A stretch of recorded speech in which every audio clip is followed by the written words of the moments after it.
Today's message is God. Yes, Lord. Tiara makala ramana naturara tiara borshalari alara bakara manaturara tiara. Lord, you speak to us in a special way. தேவாவியே நீர் எங்களோடு நீர் பேசுவீராக.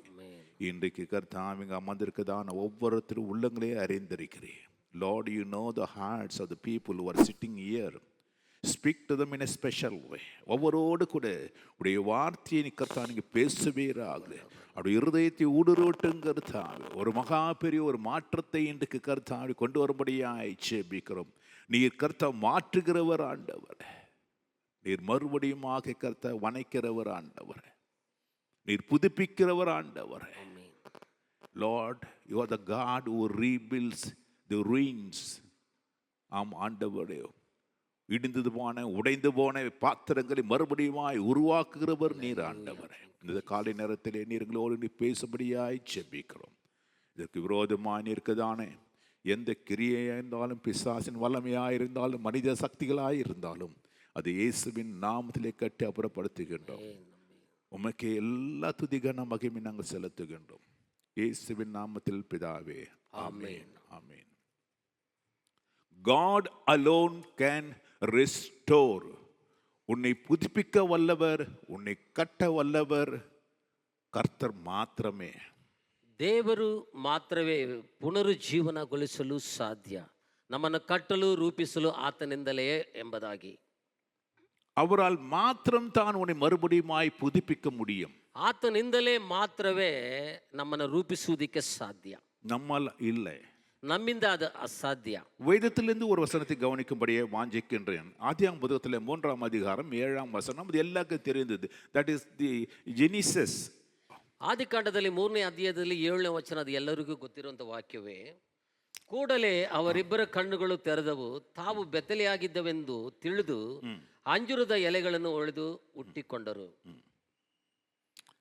அப்பொழுது அவர்கள் இருவுடைய கண்களும் திறக்கப்பட்டது, அவர்கள் தாங்கள் நிர்வாணிகள் என்று அறிந்து அத்தி இலைகளை தைத்து கொண்டார்கள்.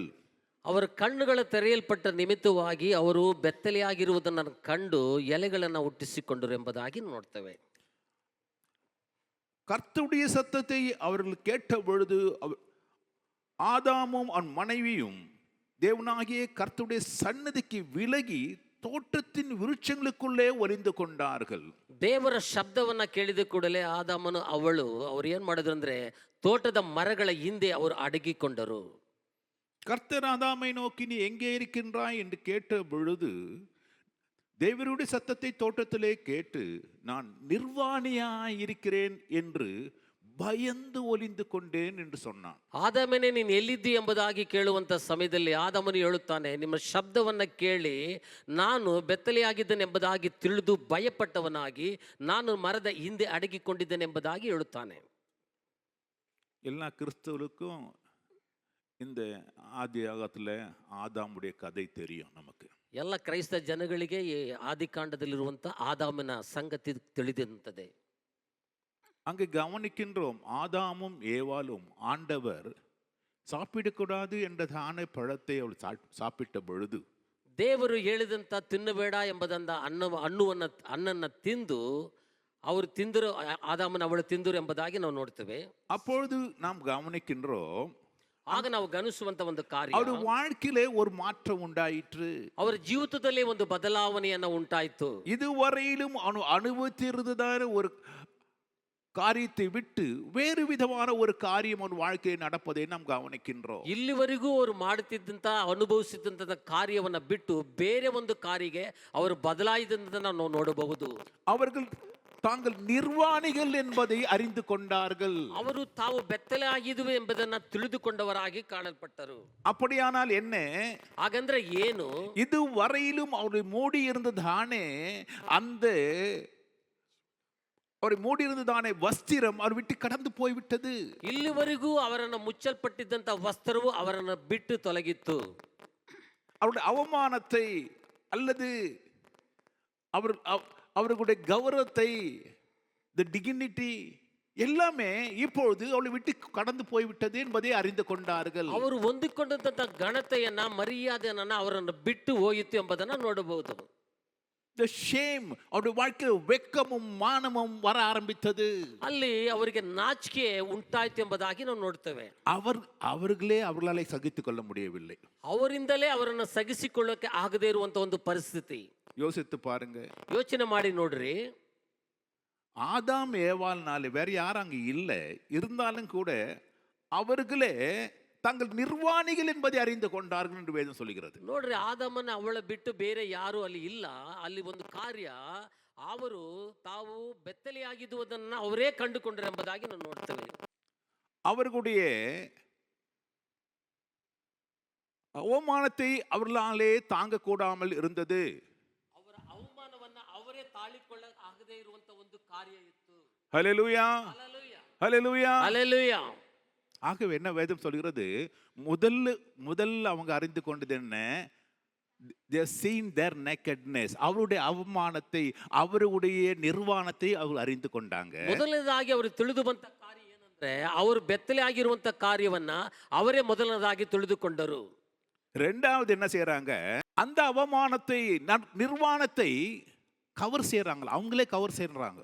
ಅವರು ಇರುವಂತಹ ಬೆತ್ತಲೆಯಂತ ಕಾರ್ಯವನ್ನ ಅವರೇನ್ ಮಾಡುವುದು, ಮುಚ್ಚಿಕೊಳ್ಳುವುದಕ್ಕೆ ಪ್ರಯಾಸವನ್ನ ಮಾಡುತ್ತಾರೆ. இலைகளை தேய்த்து அவர்களை மூடிக்கொண்டார்கள். ಎಲೆಗಳನ್ನ ಒಲೆದು ಅವರು ಏನ್ ಮಾಡ್ತಾರೆ, ಮುಚ್ಚಿಕೊಳ್ಳುವಂತ ಕಾರ್ಯವನ್ನ ಮಾಡುತ್ತಾರೆ. மூன்றாவது அது கவனிக்கின்றோம், ಮೂರನೇದಾಗಿ ಆ ಕಾರ್ಯವನ್ನ ನೋಡಬಹುದು, தங்களை மறைத்து கொண்டார்கள், மரங்களுக்குள்ளே ஓடி ஒளிந்து கொண்டார்கள். ಆ ತೋಟದಲ್ಲಿ ಇರುವಂತ ಮರಗಳ ಹಿಂದೆ ಹೋಗಿ ತಮ್ಮನ್ನ ಅಡಗಿಸಿಕೊಂಡರು ಎಂಬುದಾಗಿ. நான்காவது அதோட காரணம் ஏன் அவங்க ஒளிந்து கொண்டார்கள், ஒளிந்து கொண்டாங்க, ரெண்டாவது ஏன்னா ஆண்டவர் பிரசன்னத்தை விட்டு ஓடி. ಮೊದಲನೇದಾಗಿ ನೋಡುವುದು, ಅವರು ಹೋಗಿ ಮರದಿಂದ ಅಡಗಿಕೊಂಡರು ಎಂಬುದಾಗಿ ನೋಡ್ತೀವಿ. ಎರಡನೇದಾಗಿ ದೇವರ ಪ್ರಸನ್ನತೆಯನ್ನ ಬಿಟ್ಟು ಎಂಬುದಾಗಿ ನೋಡ್ತೇವೆ. அவங்க தேவ பிரசன்னத்தை விட்டு போயிட்டாங்க, தங்களை ஒளித்து கொண்டார்கள். ದೇವರ ಪ್ರಸನ್ನತೆಯನ್ನು ಬಿಟ್ಟು ಅಗಲಿ ತಮ್ಮನ್ನ ಮರೆ ಮಾಡಿಕೊಂಡರು.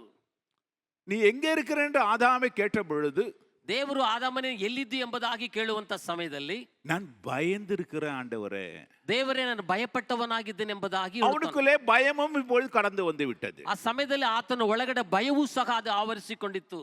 பாருங்க, இந்த நான் ஃபர்ஸ்ட் நிர்வாணம், செகண்ட் நம்ம கவனிக்கிற பொழுது தானாய் முயற்சி செய்து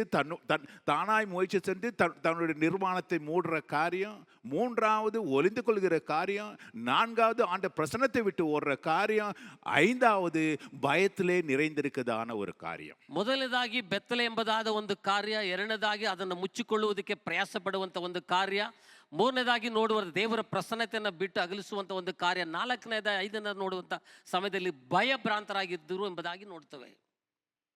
ஆகவே இந்த 4 காரியங்கள் ஒரு மனுஷனுடைய வாழ்க்கையில நடக்கின்றது. ಒಂದು ಮನುಷ್ಯನ ಜೀವಿತದಲ್ಲಿ ಈ ರೀತಿಯಾದ 4 ಒಂದು ಕಾರ್ಯಗಳು ನಡೆಯುತ್ತಾ ಇದೆ. ஃபர்ஸ்ட், இது இன்னும் தெளிவாய் சொல்ல வேண்டும் என்றால், அவர்கள் தெய்வ பிரசன்னத்திலே நிற்கக்கூடாதவர்களாய் மாறி போனார்கள். ಮುಖ್ಯವಾಗಿ ಹೇಳುವುದಾದರೆ ದೇವರ ಪ್ರಸನ್ನತೆಯಲ್ಲಿ ಇಲ್ಲದೆ ಇರುವಂತವರಾಗಿ ಅವರು ಮಾರ್ಪಟ್ಟರು. தெய்வ பிரசன்னத்திலே அவங்க நிற்க முடியல, ದೇವರ ಪ್ರಸನ್ನತೆಯಲ್ಲಿ ಏನಕ್ಕಾಗಿ ಅವರು ನಿಂತುಕೊಳ್ಳುವುದಕ್ಕೆ ಸಾಧ್ಯವಾಗಿರಲಿಲ್ಲ. அதுக்கு தகுதி உடையவர்கள் அல்ல. It's a disgraceful for them to stand in the presence of God. They found themselves, they are disgraceful. அதை அந்த இடத்துல நிற்குவதற்கு தகுதியற்றவர்களாய் மாறி போனார்கள் என்பதை அவர்கள் அறிந்து கொண்டார்கள். ದೇವರ ಪ್ರಸನ್ನತೆಯಲ್ಲಿ ನಿಂತುಕೊಳ್ಳುವುದಕ್ಕೆ ತಾವು ಯೋಗ್ಯರ ಅಲ್ಲ ಎಂಬುದನ್ನ ಅವರು ತಿಳಿದುಕೊಂಡವರಾಗಿ ಕಾಣಲ್ಪಟ್ಟರು. The honor and the self respect அவங்களுக்கு இல்ல. பார்க்கறாங்க, அங்க நிக்கிறதுக்கு எந்த விதமான தகுதியோ அந்த ரெஸ்பெக்டோ ಗೌರವೋ ನಮಗೆ ಇಲ್ಲ. ಅಲ್ಲಿ ದೇವರ ಸಮ್ಮುಖದಲ್ಲಿ ನಿಂತುಕೊಳ್ಳುವುದಕ್ಕೆ ಬೇಕಾಗಿರುವಂತ ಒಂದು ಮರ್ಯಾದೆಯೂ ಘನತೆಯೂ ಅವರಿಗೆ ಇಲ್ಲದ ಕಾರಣ. நீங்க பார்க்கலாம், இது அநேக நேரங்களில் யாரா பெரியவங்க இருக்கும்போது யாராவது கொஞ்சம் அவங்கள இது வந்தோட கொஞ்சம் தூரத்திலே நின்றுக்குவாங்க இப்படி, இல்லை யாரும் கிட்ட போயிட்டு ஹலோ சார் எப்படி, அந்த அளவுக்கு யாரும் பேசக்கூடிய ஆள் பெரிய, அவங்க கொஞ்சம் உயர்ந்த அந்தஸ்தில் இருக்கிறவங்கன்னா அவங்க பார்க்க போகிறவங்க, நீ பார்க்கலாம் எல்லாரும் பார்க்க போகிறவங்களோ இருக்கிறவங்க கூட அவங்க அங்கே இருந்தாங்கன்னா இவங்க இங்கே இருப்பாங்க. ಒಂದು ವೇಳೆ ನಮ್ಮ ಮುಂದೆ ಮರ್ಯಾದೆವಸ್ತರು ದೊಡ್ಡ ಒಂದು ವ್ಯಕ್ತಿ ಒಂದು ಬರುವುದಾದ್ರೆ ಅವ್ರ ಹತ್ರಕ್ಕೆ ಹೋಗದಂತೆ ಅವ್ರ ಹತ್ರ ಹೋಗಿ ಮಾತನಾಡದೆ ದೂರದಿಂದ ನೋಡುವಂಥದ್ದು ಮಾತನಾಡುವಂಥ ಕಾರ್ಯವನ್ನು ನಾವು ಸಹ ಮಾಡ್ತೇವೆ. வாப்பா அப்படின்னு சொன்னா கூட ಬನ್ನಿರಿ ಎಂಬುದಾಗಿ ಕರೆದರೂ ಸಹ அப்போ அந்த டிஸ்டன்ஸ் மெயின்டைன் பண்ணிட்டு தான் தூரத்தில் ஓகே சார் அப்படி தான் சொல்லுவான். ಆದರೂ ಸಹ ಅವರು ದೂರದಲ್ಲಿ ನಿಂತುಕೊಂಡೇ ಆಯ್ತು ಸರ್ ಎಂಬುದಾಗಿ ಹೇಳುತ್ತಾರೆ. ஏன் ಏನಕ್ಕಾಗಿ? கிட்ட வருவதற்கு அவனுக்கு தகுதி இல்லை, ಅಂದ್ರೆ ಹತ್ರಕ್ಕೆ ಬರುವಂತ ಒಂದು ಯೋಗ್ಯತೆ ಅವರಿಗೆ ಇರುವುದಿಲ್ಲ, கௌரவம் இல்லை அவனுக்கு, ಅವರಿಗೆ ಅಂತ ಒಂದು ಗೌರವವೂ ಸಹ ಇಲ್ಲ. எந்த விதமான ஒரு தகுதி அற்றதானே அவன் ஒன்றும் நினைக்கிறான், நம்ம கிட்ட போனாவே அது அசிங்கப்பட்டு போவோம், நம்ம வந்து அந்த அளவுக்கு இல்லை, நம்ம ஒரு அசிங்கப்படுத்தப்பட்டதான ஆளு, ஆகவே நம்ம கிட்ட போக முடியாது. ನಾವು ಹತ್ರಕ್ಕೆ ಹೋಗೋದಕ್ಕೆ ನಾವು ಯೋಗ್ಯರಲ್ಲ, ನಾವು ಹತ್ರ ಹೋಗುವುದಾದ್ರೆ ನಾವು ನಾಚಿಕೆಗೆ ಈಡಾಗ್ತೀವಿ ಎಂಬುದಾಗಿ ಅವನು ನೆಲೆತುಕೊಳ್ತಾನೆ. When the sin enters into a person, he loses his grace, his respect, the self-respect, the honor, the dignity. ஒரு மனுஷனுடைய வாழ்க்கையில பாவம் நுழைந்த ஒழுகிறது அவனுடைய கௌரவம், அவனுடைய மரியாதை, அவனுடைய மானம், அவனுடைய தகுதி எல்லாத்தையும் எழுந்து போயிடுறான். ಯಾವ ಒಂದು ಮನುಷ್ಯನ ಜೀವಿತದಲ್ಲಿ ಪಾಪ ಯಾವಾಗ ಅದು ನುಗ್ಗುತ್ತೋ, ಪ್ರವೇಶ ಮಾಡುತ್ತದೋ, ಆತನಲ್ಲಿರುವಂಥ ಗೌರವ ಮರ್ಯಾದೆ ಎಲ್ಲವೂ ಆತನ ಕಳೆದುಕೊಳ್ಳುವವನಾಗಿ ಕಾಣಲ್ಪಡುತ್ತಾನೆ. ஹல்லேலூயா, ஹல்லேலூயா, ஹல்லேலூயா, ஹல்லேலூயா. ஆகதான் ஆண்டு பிரச்சனத்தில் அவனை நிற்க முடியல. அநேகருக்கு பாருங்க, பாவம் செய்துட்டவங்களுக்கு சபைக்கு வரணும்னா அவங்களுக்கு வரத்துக்க முடியும் அப்படின்னு அவங்க யோசித்து பார்க்கலாம், வருவாங்க, அதுக்கப்புறம் ஐயோ எப்படி திரும்பி போயிடுவாங்க. ಪಾಪ ಮಾಡದಂಥ ವ್ಯಕ್ತಿ ಸಭೆಗೆ ಬರಬೇಕೆಂಬುದಾಗಿ ಬಯಸಿದ್ರು ಸಹ ಆ ಪಾಪಗಳು ಆತನ ಅಡ್ಡಿ ಮಾಡುವ ಕಾರಣ ಅವ್ರು ಏನು ಮಾಡ್ತಾರೆ, ಹಿಂತಿರುಗಿ ಹೋಗುವಂಥವ್ರಾಗಿ ಇರ್ತಾರೆ. நம்ம பிள்ளைங்களோட பார்க்கலாம் வீட்டுங்களில், ಮನೆಯಲ್ಲಿ ನಮ್ಮ ಮಕ್ಕಳನ್ನು ಸಹ ನಾವು ನೋಡಬಹುದು. ஏதாவது ஒன்று தில்லுமுள்ளு ஏதாவது ஒன்று பண்ணிடுச்சுன்னா நம்ம கிட்டேயே வராதுங்க, அப்படியே ஒதுங்கி அப்படியே மறைஞ்சு ஓடும். பார்க்கலாம், நீங்கள் போன விட எங்கடா ஏன் ஏதோ பண்ணிட்டு இருக்குது அது, அதனால என்ன பண்ணுவாங்க, கண்ணிலே படாமல் தப்பிச்சு போயின்னு இருப்பாங்க. ಮನೆಯಲ್ಲೂ ಸಹ ನಮ್ಮ ಮಕ್ಕಳನ್ನು ನಾವು ಗಮನಿಸಬಹುದು. ಏನಾದ್ರು ತಪ್ಪು ಮಾಡಿಬಿಟ್ರೆ ನಮ್ಮ ಕಣ್ಣು ಮುಂದೆ ಬರುವುದಕ್ಕೆ ಒಂದು ವೇಳೆ ನಾವು ಕರೆದರೂ ಸಹ ಅವ್ರು ಬರುವುದಕ್ಕೆ ಆಗ್ತಾ ಇರುವುದಿಲ್ಲ. ரெண்டாவது பார்க்கும் அவங்க இங்க ஆடம் சொல்ற காரியம், ಆದಾಮನು ಹೇಳುವಂತ ಎರಡನೇ ಒಂದು ಸಂಗತಿ ಏನಂದ್ರೆ, ஆண்டவரே நீங்க வந்துக்கிறீங்கன்னு எனக்கு தெரியுது, உங்க சத்தம் எனக்கு கேட்குது, ஆனாலும் கூட அங்க வர முடியல, ஏன்னா நான் பயத்திலே நிரம்பி இருக்கின்றேன், நான் பயந்து, நான் நிர்வாணி என்பதை அறிந்து கொண்டான் ஆண்டவரே, நான் நிர்வாணியா இருப்பதினாலே பயந்து, அவன் ஃபியர். அப்போதான் பார்த்து இதுவரையும் ஆதாமுடைய ஏவாளுடைய வாழ்க்கையில பயம் என்பதே இல்லாமல் இருந்தவங்க, இது வரைக்கும் அவங்களுக்கு பயனமே ஒன்றுன்னு தெரியாது, ஆனா அன்னைக்கு தான் பயமே வாழ்க்கையில வந்தது. ಎರಡರಾಗಿ ಆದಾಮನು ಹೇಳುವಂತ ಒಂದು ಕಾರ್ಯ, ದೇವರೇ ನೀವು ಬರುವಂತ ಶಬ್ದ ನನಗೆ ಕೇಳಿಸಿತು, ಆದರೂ ಸಹ ನಾನು ಮುಂದೆ ಬರುವುದಕ್ಕೆ, ನಿಮ್ಮ ಮುಂದೆ ಬಂದು ನಿಂತುಕೊಳ್ಳುವುದಕ್ಕೆ ನಾನು ಯೋಗ್ಯನಲ್ಲ, ಕಾರಣ ಭಯ. ಇಲ್ಲಿವರೆಗೂ ಅವನು ಭಯ ಇಲ್ಲದವನಾಗಿದ್ದನು, ಅವನು ಯಾವಾಗ ಬೆತ್ತಲಾದನೋ ಆ ಸಮಯದಲ್ಲಿ ಆ ಭಯವು ಅವನಲ್ಲಿ ಪ್ರವೇಶವಾಯಿತು. எந்த திருடனோ எந்த கொலைக்காரனோ இல்லைன்னா கெட்ட காரியம் செய்கிறவங்க தைரியமாக வெளியில் வந்து போக முடியாது, எங்கன்னா பயந்து எங்கன்னா ஒளிஞ்சிருப்பான். பயம் ஆட்டோமேட்டிக்காக, யாரும் ஒன்றும் பண்ண மாட்டாங்க, யாரும் பார்த்துருக்க மாட்டாங்க, ஒன்றில் இருக்கும். ஆனால் இருந்தாலும் எதிர்குதோ இல்லை, யார் பார்த்தாங்களோ பார்க்கலையோ பயம் அவரும் பார்த்துடுச்சு, அது என்ன, அந்த பயம் அவனுக்குள்ளே வந்து உட்காந்துரும். எது கேட்டாலும் பயந்துன்னு அப்படியே இருப்பாங்க. இன்னைக்கு பார்த்துறீங்களா நீங்கள்? ஏன் எந்த ஒரு மனுஷன் பாவம் செய்கிறானோ அவன் வாழ்க்கையில் பயம் நிச்சயமா வரும். ನೋಡಿ, ಕಳ್ಳತನ ಮಾಡುವವನು, ಸುಳಿಗೆ ಮಾಡುವವನು, ಕೊಲೆಗಾರನು ಒಂದು ವೇಳೆ ಅವನು ಧೈರ್ಯದಿಂದ ಎಲ್ಲರ ಮುಂದೆ ಬರುವುದಕ್ಕೆ ಸಾಧ್ಯವಿಲ್ಲ, ಕಾರಣ ಭಯ ಅವನಲ್ಲಿ ಪ್ರವೇಶ ಮಾಡುವ ಕಾರಣ. ಅವರು ಯಾರು ನೋಡಿರಲ್ಲ, ಆದರೂ ಸಹ ಅವನು ಧೈರ್ಯವಾಗಿ ಮುಂದೆ ಬರುವುದಕ್ಕೆ ಸಾಧ್ಯವಿಲ್ಲ. ಕಾರಣ ಏನಂದರೆ, ಯಾವ ಒಂದು ಮನುಷ್ಯನ ಒಳಗಡೆ ಪಾಪ ಪ್ರವೇಶವಾಗುತ್ತದೋ ಆಗ ಅವನು ಧೈರ್ಯವನ್ನು ಅವನು ಕಳೆದುಕೊಳ್ಳುತ್ತಾನೆ. கர்த்தர் பயமுள்ள ஆவியை கொடாதபடிக்கு அன்பும் பலனும் தெளிந்த புத்தியும் கொடுக்கிறார் என்று வேதத்திலே வாசிக்கின்றோம். ಕರ್ತನು ಏಡಿತನದ ಆತ್ಮವನ್ನು ಕೊಡದೆ ಧೈರ್ಯದ ಆತ್ಮವನ್ನು ಕೊಡ್ತಾನೆಂಬುದಾಗಿ ಜೀವಳ ವಾಕ್ಯದಲ್ಲೂ ನೋಡ್ತೇವೆ. ஸோ பயம் ஆண்டவரிடத்தில் வருவதில்லை, பயம் பிசாசின் இடத்திலிருந்து வருது. ದೇವರಿಂದ ಭಯ ಯಾವತ್ತೂ ಬರುವುದಿಲ್ಲ, ಅದು ಸೈತಾನಿಂದ ಕೊಡಲ್ಪಡುವಂತ ಒಂದು ಕಾರ್ಯ. ஒரு மனுஷன் அங்கே பாவம் செய்கிற பொழுது என்ன நடக்குது என்றால், பிசாசு கரெக்டாக பார்த்துனே இருக்கிறான், உடனே அனுப்பிச்சிடுவான் பயத்தை. ನೋಡಿ, ಒಂದು ಮನುಷ್ಯನು ಯಾವಾಗ ಪಾಪ ಮಾಡ್ತಾನೆ ಎಂಬುದಾಗಿ ಸೈತಾನ ಏನು ಮಾಡಿದ್ರು ನೋಡ್ತಲೇ ಇರ್ತಾನೆ. ಆ ಸಮಯದಲ್ಲಿ ತಕ್ಕ ಸಮಯದಲ್ಲಿ ಅವನು ಭಯವನ್ನು ಆತನ ಒಳಗೆ ಕಳಿಸಿ ಬಿಡುತ್ತಾನೆ. அவள் வேதம் சொல்லுகிறது அவள் மறைத்து ஒளிந்து கொண்டாங்களாம். ಅಲ್ಲಿ ಸತ್ಯವಾಕ್ಯ ಹೇಳಲ್ಪಟ್ಟಿದೆ, ಅವನು ಮರ ಹಿಂದೆ ಅಡಗಿಕೊಂಡಿದ್ದನೆಂಬುದಾಗಿ. ஏன்? ಏನಕ್ಕಾಗಿ? த லாஸ்ட் அவங்களுக்கு இருந்த அந்த செல்ஃப் ரெஸ்பெக்ட் மட்டும் இல்லை, மற்றவங்க நம்மளை பார்த்துட போறாங்கோ. ಅವರಲ್ಲಿದ್ದಂಥ ಒಂದು ಮರ್ಯಾದೆ ಅಲ್ಲ, ಬೇರೆಯವರು ತಮ್ಮನ್ನು ನೋಡಿ ಬಿಡುತ್ತಾರೆ ಎಂಬುದಾದ ಒಂದು ಭಯ. அநேகருக்கு பாருங்க, நம்மள அவனுக்கு வேண்டியதை அவன் மறைச்சுன்னுக்கிறான் இல்லைங்களா? அவன் ஆல்ரெடி என்ன பண்ண கவர் பண்ணின்னுக்கிறான். அவனை பொறுத்தவரையும் அவன் கவர் பண்ணிட்டு இருக்கிறான். லீவு சேர்த்தான், இல்லை அதெல்லாம் தைச்சான், போட்டு சுற்றி போட்டுன்னுக்கிறான். ஏன் இப்போ ஒளிஞ்சுக்கணும் அவன்?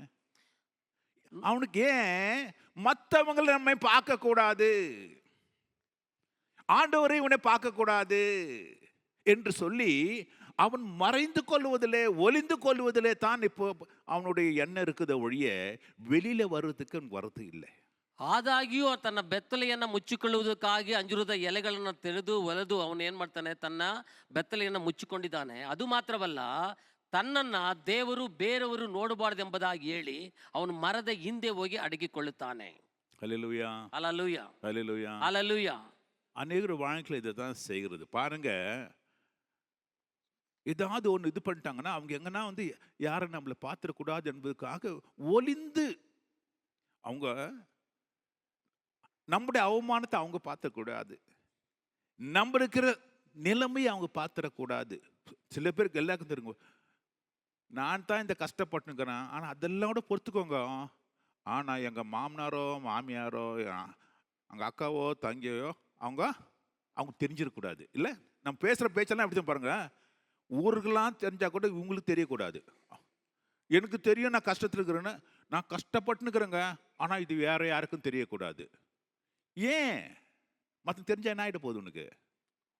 உன் கஷ்டம் உனக்கு தெரியுது, ஆனால் அந்த கஷ்டம் மற்றவங்களுக்கு தெரியக்கூடாது. என்ன அவமானம்! மற்றவங்களை நமக்கு பார்த்து ஏளனம் செய்ய போகிறாங்க, நம்ம இன்னும் கேவலப்படுத்த போகிறாங்க என்றதானே அந்த ஒரு உணர்வு நமக்குள்ள வருகிற பொழுது நம்மை நாமே மற்றவர்கள் இடத்திலிருந்து மறைத்து கொள்வதற்கு, ஒளிந்து கொள்வதற்கு நாம் முயற்சிக்கின்றோம். ಅನೇಕರ ಜೀವಿತದಲ್ಲಿ ನಾವು ಹೇಳ್ತಾರೆ, ನಾನು ಅನುಭವಿಸುವಂಥ ಕಾರ್ಯವು ನನ್ನಲ್ಲೇ ಇರಲಿ, ನನ್ನ ಅತ್ತೆ ಮಾವ ಅವರಿಗೆ ಗೊತ್ತಾಗಬಾರ್ದು ಎಂಬುದಾಗಿ. ಯಾಕೆಂದರೆ ಗೊತ್ತಾಗುವುದಾದರೆ ನಾವು ಅವಮಾನಕ್ಕೆ ಒಳಪಡ್ತೀವಿ ಎಂಬುದಾಗಿ ಹೇಳಿ ಅದು ನನ್ನಲ್ಲೇ ಇರಲಿ ಎಂಬುದಾಗಿ ಅವರು ಮರೆಯಾಗುವಂಥ ಕಾರ್ಯವನ್ನು ನೋಡ್ತೇವೆ. எல்லா ஃபேமிலியும் அதை தான் செய்யும். பாருங்க, எல்லா ஃபேமிலிலையும் என்ன பண்ணுவாங்க, அப்படியே உள்ள மறைச்சிக்குவாங்க. ஏன்? மற்றவங்களுக்கு தெரியக்கூடாது. ಎಲ್ಲ ಕುಟುಂಬದಲ್ಲಿ ನೋಡುವುದಾದ್ರೆ ಇಂಥ ಒಂದು ಕಾರ್ಯ ಬರುವುದಾದ್ರೆ ಅವನ್ನ ಏನ್ ಮಾಡ್ತಾರೆ, ಮುಚ್ಚಾಕೋದಕ್ಕೆ ನೋಡ್ತಾರೆ. ಯಾಕಂದ್ರೆ ಬೇರೆಯವರು ಅದನ್ನ ನೋಡಬಾರ್ದು ಎಂಬುದಾಗಿ. ஆதாம் ஏவாள் நம்ம யோசித்து பார்க்கணும். அவங்களும் என்ன பண்ணாங்களாம், அவங்களே முயற்சி செய்து இலையை எடுத்துன்னு தைச்சி அவங்கள கவர் பண்ணாங்கன்னு வேதம் சொல்லுது. ಈ ಸತ್ಯವೇದದಲ್ಲಿ ನೋಡ್ತೀರಿ, ಆದಾಮನ ಅವಳ ವಿಷಯದಲ್ಲಿ ನೋಡುವುದಾದ್ರೆ ಎಲೆಗಳನ್ನು ತೆಗೆದುಕೊಂಡು ಒಲೆದು ಅವರೇ ಏನ್ ಮಾಡಿ ಹುಟ್ಟಿಕೊಂಡ್ರು ಎಂಬುದಾಗಿ ನಾವು ನೋಡ್ತೀವಿ, ಮರೆ ಮಾಡಿಕೊಂಡ್ರು ಎಂಬುದಾಗಿ ನಾವು ನೋಡಬಹುದು. நம்ம அதை தான் செய்திருக்கிறோம், காலங்காலமாக அதுதான் செய்திருக்கிறோம். நம்மளுக்கு நாம் பாவம் செய்துட்டு பிறகு மற்றவங்க பார்க்கக்கூடாது, அது வெளியில தெரியக்கூடாது அப்படின்னு நம்ம என்ன பண்ணுவோம்னா, நம்மளே முயற்சி செய்து எப்படியாவது அதை மூடி மறைக்கிறதுக்கு என்னென்ன வழி இருக்குதோ அது எல்லாம் யூஸ் பண்ணி பார்ப்போம். மற்றவங்களுக்கு தெரிஞ்சிடக்கூடாது நான் செய்த பாவம், என்னுடைய அவமானம், என்னுடைய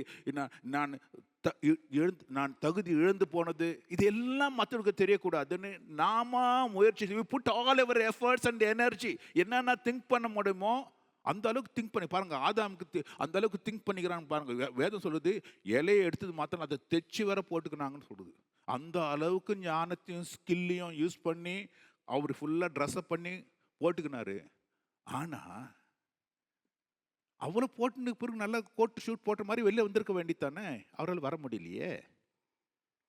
ಅನುದಿನವೂ ನಮ್ಮ ಜೀವಿತದಲ್ಲಿ ನಾವು ಈ ರೀತಿಯಾದ ಒಂದು ಕಾರ್ಯ ಮಾಡುವುದಾದರೆ, ಕೆಟ್ಟ ಕಾರ್ಯವನ್ನು ಮಾಡುವುದಾದರೆ, ಅವಮಾನವನ್ನು ಮುಚ್ಚಿಕೊಳ್ಳುವುದಕ್ಕಾಗಿ ಅನೇಕ ಪ್ರಯಾಸಗಳನ್ನು ಅನುದಿನವೂ ಬೇರೆಯವರಿಗೆ ಗೊತ್ತಾಗಬಾರ್ದು ಎಂಬುದಾಗಿ ಅನೇಕ ಪ್ರಯಾಸಗಳನ್ನು ನಾವು ಮಾಡ್ತೀವಿ. ಇಲ್ಲಿ ಆದಾಮನ ನೋಡುವಂಥ ಸಮಯದಲ್ಲಿ ಅವನು ಸಹ ಆಲೋಚನೆ ಮಾಡ್ತಾನೆ, ಎಳೆಗಳನ್ನು ತಂದು ಅದನ್ನು ಒಲೆದು ತನ್ನ ಹುಟ್ಟಿಕೊಳ್ಳು ತನ್ನನ್ನು ಮರೆ ಮಾಡಿಕೊಳ್ಳಬೇಕೆಂಬುದಾಗಿ ಪ್ರಯಾಸ ಪಡ್ತಾನೆ. ಆದರೂ ಸಹ ಅವನು ಬೇರೆಯವರ ಮುಂದೆ ಬರುವುದಕ್ಕೆ ಅವನು ಧೈರ್ಯ ಇಲ್ಲದವನಾಗಿ ಕಾಣಲ್ಪಡುತ್ತಾನೆ. நாம் செய்வதான முயற்சிகள், நாம் எடுக்கிறதான காரியங்கள் நம்முடைய பாவங்களை மூட முடியுமா என்று கேட்டா அது முடியாது.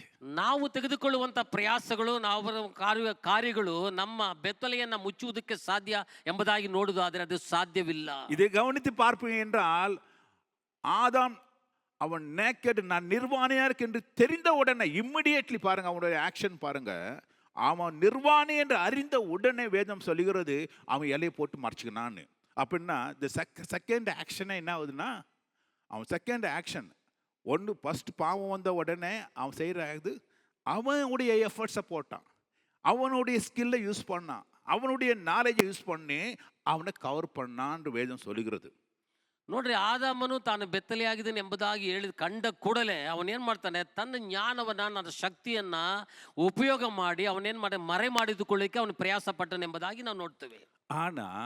ಆದರೆ அடுத்தது சென்டென்ஸ்ல பார்க்கும் பொழுது, ನಂತರ ನೋಡುವಂಥ ಸಮಯದಲ್ಲಿ ஆண்டவுடைய சத்தத்தை கேட்டு அவர் பிரசன்னத்தை விட்டு விலகி ஓடி மரங்களிலே ஒளிந்து கொண்டான். ஆண்டவர் கேட்கும்போது நான் பயத்தில் இருக்கிறேன்னு சொன்னான். ನೋಡ್ರಿ, ದೇವರ ಪ್ರಸನ್ನತೆಯನ್ನು ಬಿಟ್ಟು ಭಯಪಟ್ಟವನಾಗಿ ಮರದ ಹಿಂದೆ ಅಡಗಿಕೊಂಡಿರುವಂಥ ಸಮಯದಲ್ಲಿ ನಾನು ಬೆತ್ತಲೆಯಾಗಿದ್ದೀನಿ, ನಾನು ಭಯದಿಂದ ಇದ್ದೀನಿ ಎಂಬುದಾಗಿ ದೇವರಲ್ಲಿ ಉತ್ತರ ಕೊಡ್ತಾನೆ. அவன் தான் மறைச்சு நிற்கிறானே, ಅವನು ಅಲ್ಲಿ ಮರೆಯಾಗಿದ್ದಾನಲ್ವಾ. அவன் எஃபர்ட்ஸ் போட்டுத்தானே, எல்லாம் போட்டுத்தானே மறைச்சு நிற்கிறான்.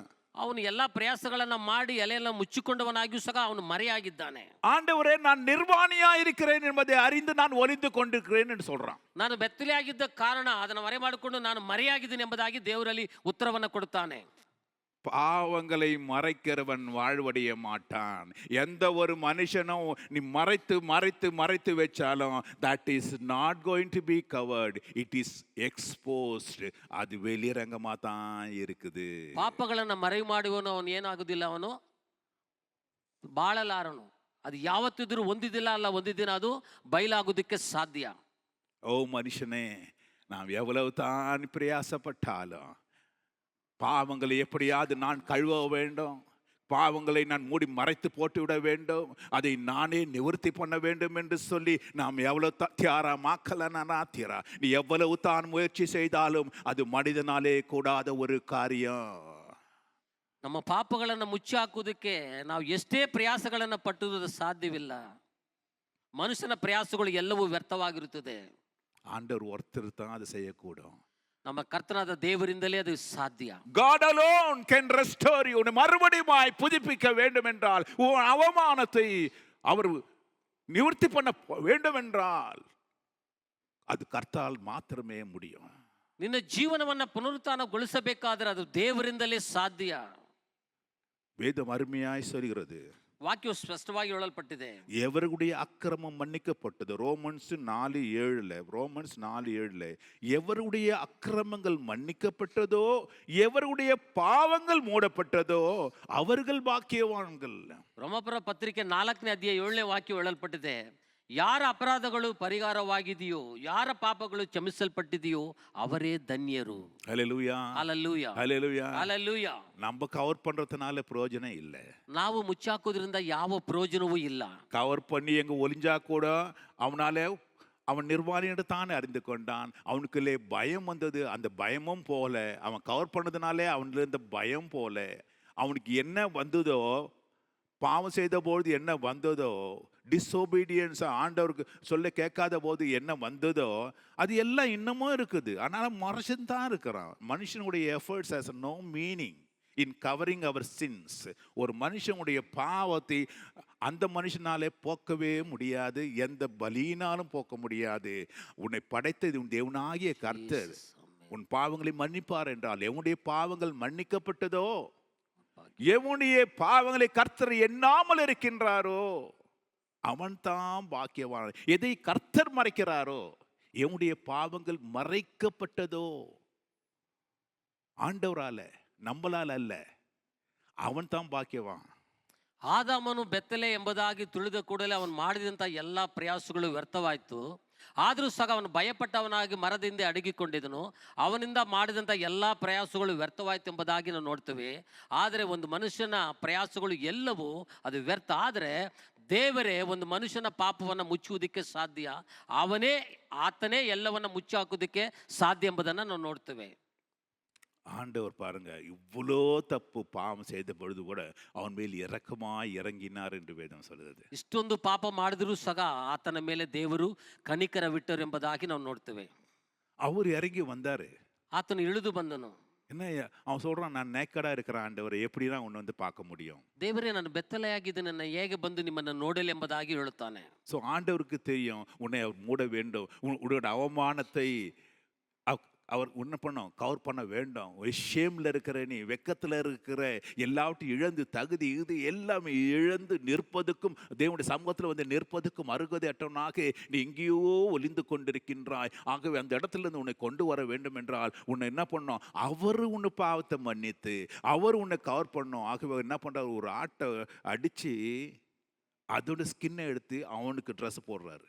ನೋಡ್ರಿ, ವಿಧೇಯತೆಯಲ್ಲಿ ಇಲ್ಲದವನಾಗಿ ಅವನ ಪಾಪ ಒಳಗೆ ಪ್ರವೇಶ ಮಾಡಿದ ಮೇಲೆ, ಬೆತ್ತಲೆ ಎಂಬುದ ತಿಳಿದುಕೊಂಡ ಮೇಲೆ ಅನೇಕ ಪ್ರಯಾಸಗಳನ್ನು ಮಾಡಿದ್ರು ಸಹ ಅವನು ಬಚ್ಚಿಕೊಂಡಿದ್ದಾನೆ. ಆದರೆ ಅಂಥ ಒಂದು ಮನುಷ್ಯನಿಗೆ ದೇವರು ಅವನ ಪಾಪಗಳನ್ನು, ಅವನು ಬೆತ್ತಲೆಯನ್ನು ಮುಚ್ಚಬೇಕೆಂಬುದಾಗಿ ತಿಳಿದವನಾಗಿ, ಕರುಣೆ ಉಳ್ಳವನಾಗಿ ಒಂದು ಕುರಿಯನ್ನು ಒಡೆದು ಆತನ ಚರ್ಮದಿಂದ ಆತನನ್ನು ಮಾಡ್ತಾರೆ, ದೇವರು ಮುಚ್ಚುವಂತವರಾಗಿದ್ದಾರೆ. அதுதான் வேதத்திலே முதல் பலி. ಅದೇ ಸತ್ಯವೇದದಲ್ಲಿ ಮೊದಲನೇದಾಗಿ ಒಂದು ಬಲಿ. ரத்தம் சிந்ததெல்லாம் இல்லாமல் பாவ மன்னிப்பே இல்லை. ரத்த சுரிசதே பாப்ப க்ஷமாபணை இல்லை. ஆட்டுக்குட்டியானவர் அடிக்கப்பட்டால் ஒழியே, அவர் ரத்தம் உன்னுடைய பாவத்தை மன்னித்தால் ஒழியே, உன் பாவத்தை கழுவினால் ஒழியே நீ கழுவப்பட மாட்டாய். ಯಜ್ಞದ ಕುರಿಮರಿ ಆತನ ರಕ್ತದ ಸುರಿಸಲ್ಪಡದೆ ಹೋದರೆ, ದೇವರ ರಕ್ತದಿಂದಲೇ ತೊಳೆಯಲ್ಪಡದೆ ಹೋದರೆ ನಿನ್ನ ಪಾಪ ನಿವಾರಣೆ ನಿನಗೆ ನಮಗೆ ಇಲ್ಲ.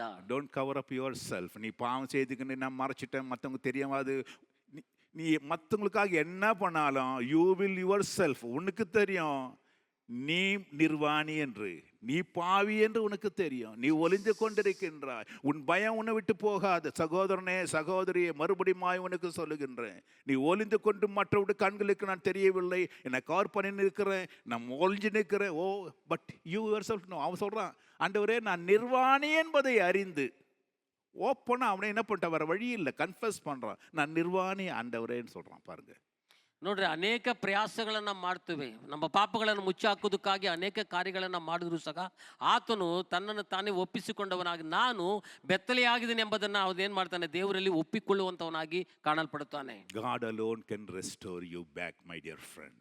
ಕರ್ತನು ಮತ್ತೆ ನಮ್ಮನ್ನ ಪುನರುಜ್ಜೀವಿಸುವುದಕ್ಕೆ ಸಾಧ್ಯವುಳ್ಳ ದೇವರಾಗಿದ್ದಾನೆ. நம்ம டிசோபீடியன்ஸ், ஒருவேளை ஆண்டு சத்தத்தை கேட்காம ஒருவேளை நம்ம விலைக்கு ஓடி இருக்க அநேக நேரங்களில் பாவம் இதனால் வருகிறது என்றால் நம்முடைய கீழ்ப்படியாமலே தான் பாவம் வருது.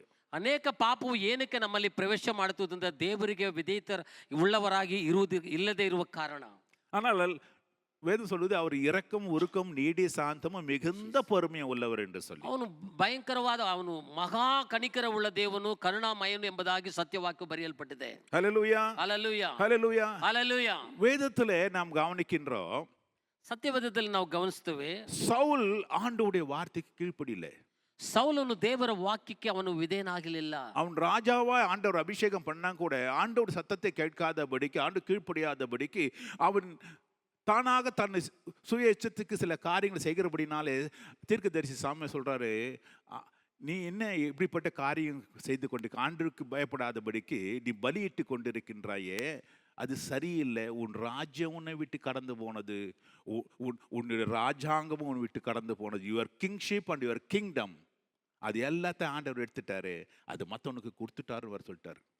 ನೋಡ್ರಿ, ಸೌಲನು ದೇವರಿಂದ ಕರೆಯಲ್ಪಟ್ಟವನು, ಅಭಿಷೇಕಿಸಲ್ಪಟ್ಟವನು, ಅರಸನಾಗಿ ಆರಿಸಿಕೊಳ್ಳಲ್ಪಟ್ಟವನಾಗಿ ಇದ್ದರೂ ಸಹ ದೇವರ ಮಾತಿಗೆ ಅವತನು ಅವಿಧೇಯನಾಗಿದ್ದ ಕಾರಣ, ಬಲಿ ಇಡಬಾರ್ದು ಎಂಬುದಾದ ಒಂದು ಕಾರ್ಯವನ್ನು ಅವನು ಮಾಡಿದ ಕಾರಣ, ಅಲ್ಲಿ ಪ್ರವಾದಿಯಾಗಿರುವಂಥ ಸಾಮೂಲನು ಬಂದು ಹೇಳುತ್ತಾನೆ, ನೀನು ಈ ರೀತಿಯಾದ ದೇವರಿಗೆ ವಿರುದ್ಧವಾದ ಕಾರ್ಯ ಮಾಡಿದ ನಿಮಿತ್ತವಾಗಿ, ನಿನ್ನ ಅವಿಧೇಯದ ಕಾರಣ ನಿಮಿತ್ತವಾಗಿ ನಿನ್ನ ರಾಜ್ಯಭಾರ ನಿನ್ನನ್ನು ಬಿಟ್ಟು ದೂರ ಹೋಗುತ್ತೆ ಎಂಬುದಾಗಿ, ತೆಗೆಯಲ್ಪಡುತ್ತದೆ ಎಂಬುದಾಗಿ ಒಂದು ಎಚ್ಚರಿಕೆಯನ್ನು ಕೊಡುವುದನ್ನು ನೋಡ್ತೇವೆ.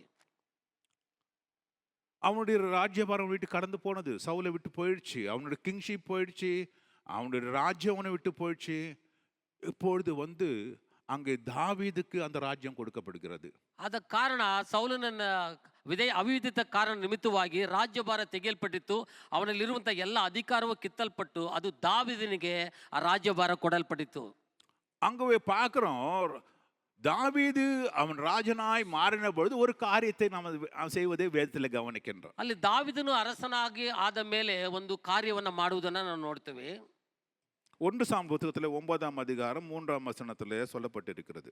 2 ಸಾಮುವೇಲ್ 1 சாமுவேல் 9:3. 9ನೇ ಅಧ್ಯಾಯ 3ನೇ ವಚನದಲ್ಲಿ ನೋಡ್ತೀವಿ.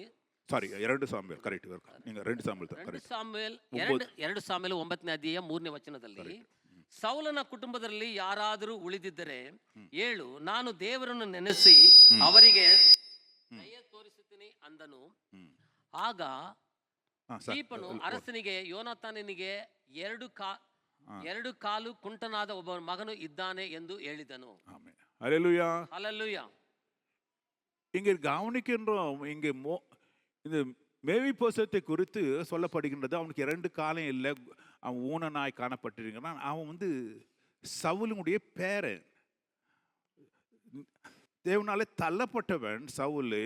அந்த பரம்பரையிலே தள்ளப்பட்டதான அந்த மனுஷன் அங்கே மறுபடியும் அவனுக்கு அவனுடைய ஆஸ்தி, சவுனுடைய காரியங்கள் எல்லாம் அவனுக்கு கொடுக்கப்படுவதை நாம் கவனிக்கிறோம். இந்த இடத்துல ಮೆಫಿಬೋಸೆತನು ಎಂಬುದಾದ ಒಂದು ವ್ಯಕ್ತಿ ಮಗನು ಇದ್ದಾನೆ. ಅವನು ಸೌಲನ ಮೊಮ್ಮಗನಾಗಿದ್ದಾನೆ. ಅದು ದೇವರಿಂದ ತಳ್ಳಲ್ಪಟ್ಟಂತ ಒಂದು ವಂಶವಾಗಿದೆ. ಆದರೂ ಸಹ ದಾವೀದನು ಸೌಲನಿಗಿದ್ದಂಥ ಎಲ್ಲ ಆಸ್ತಿಗಳನ್ನ ಹೊಲಗಳನ್ನ ಮತ್ತೆ ಹಿಂತಿರುಗಿ ಆ ಮೊಮ್ಮಗನಿಗೆ ಕೊಡುವಂತ ಕಾರ್ಯವನ್ನ ಈ ಸತ್ಯವೇದದಲ್ಲಿ ನಾವು ನೋಡ್ತೇವೆ. ஆங்கிலத்தில் சொல்லுகின்றது, to show the kindness of God. Is there anyone in the house of Saul, Jonathan, that I can show the kindness of God? தேவருடைய இரக்கத்தை, ஆங்கிலம் மிக அழகா சொல்லுது, தேவனுடைய இரக்கத்தை நான் காண்பிக்கும் பொருட்டு அங்கே இருக்கிறாங்களா அப்படின்னு கேட்டபோது அங்கே மேவி போசத்துன்னு சொல்லி ஒரு ஆள் கொண்டு வரும். கை கால் எல்லாம் ஊனம் ஆயிடுச்சு. ஆனால் இவர் என்ன சொல்கிறாரு, அந்த 8:9 வாசிக்கும் பொழுது, ராஜா சவுலின் வேலைக்காரனாகிய சீபாவை அழைத்து அவனை நோக்கி, சவுலுக்கும் அவன் வீட்டார் எல்லாருக்கும் இருந்த யாவையும் எல்லாத்தையும், சவுல் என்னென்ன வச்சிருந்தானோ, அவனுக்கு என்னென்ன ஆஸ்தி பொருள் எல்லாம் என்னென்ன இருந்ததோ அது எல்லாம் திரும்ப இங்க இந்த மேவி போசத்துக்கு நீ கொடுன்னு சொல்றார். Restore back everything what he had. ಆಗ ದಾವೀದನು ಆತನಿಗೆ, ಹೆದರಬೇಡ, ನಿನ್ನ ತಂದೆಯಾದ ಯೋನಾತನನ್ನು ನೆನೆಸಿ ನಿನಗೆ ದಯೆ ತೋರಿಸುತ್ತೇನೆ. ನಿನ್ನ ಸೌಲನ ಭೂಮಿಯೆಲ್ಲ ನಿನಗೆ ಹಿಂತಿರುಗಿ ಕೊಡುತ್ತೀನಿ ಎಂಬುದಾಗಿ ಹೇಳುವಂತ ಕಾರ್ಯವನ್ನ ನಾವು ನೋಡ್ತೇವೆ. Hallelujah. Hallelujah. Hallelujah. Hallelujah. Restoring back. பாருங்க, அங்கே தாவீதை இயேசு கிறிஸ்துக்கு பாவனையாக சொல்லப்படுகின்றது.